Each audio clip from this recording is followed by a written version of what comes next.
మాటలు మంచి మాటలు. ఈ పాఠం యొక్క ఉద్దేశం నైతిక విలువలతో కూడిన ప్రవర్తన విద్యార్థులకు మార్గదర్శకం. నైతిక విలువలంటే నైతిక విలువలు, మంచి విలువలు ప్రవర్తనకు విద్యార్థులకు మనకు మార్గదర్శకం.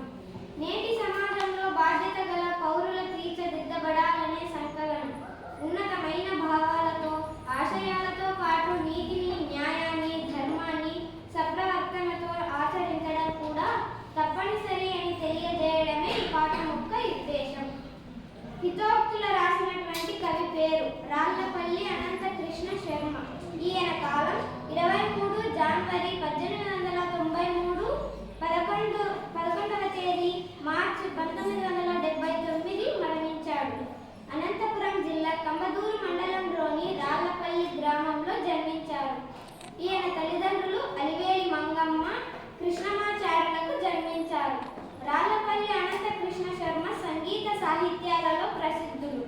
సారసత్వలోకము, అన్నమాచార్యులు, కృతకల్పస్వర కల్పన, వేమనపై విమర్శన గ్రంథం వంటి రచనలు చేశారు. గానకల సింధు, సంగీత కళారత్న వీరి బిరుదులు.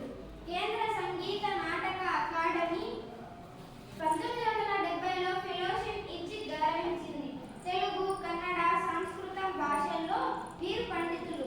రాయలసీమ సాహిత్యంలో చిరుస్థాయిగా నిలిచిపోయే పెనుగొండ కొండ పాటను రాళ్లపల్లి అనంత కృష్ణ శర్మ రాశారు. ప్రస్తుత పాట భాగం శ్రీ శాలివాహన గాథా సప్తవసతి సారం నుంచి గ్రహించబడింది. ఇప్పుడు మనం కవి పరిచయం విన్నాం కదా. ఈ హితోక్తులు రాసినటువంటి కవి పేరు ఏమిటి?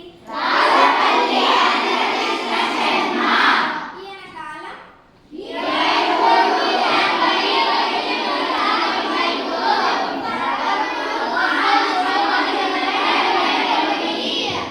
తల్లిదండ్రులు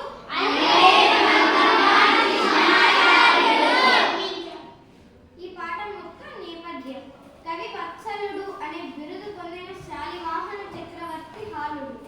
శాలివాహన చక్రవర్తి అనే హాలుడు కవి వత్సలుడు అనే బిరుదు పొందారు. ప్రాకృత భాషల్లోని 700 సుందర గాథాలను ఏర్చి గూర్చి గాథా సప్తసతి పేరిట సంకలనం చేశారు.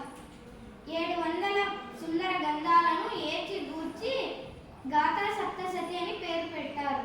2000 సంవత్సరాల నాటి తెలుగు గ్రామీణ జీవన దర్పణం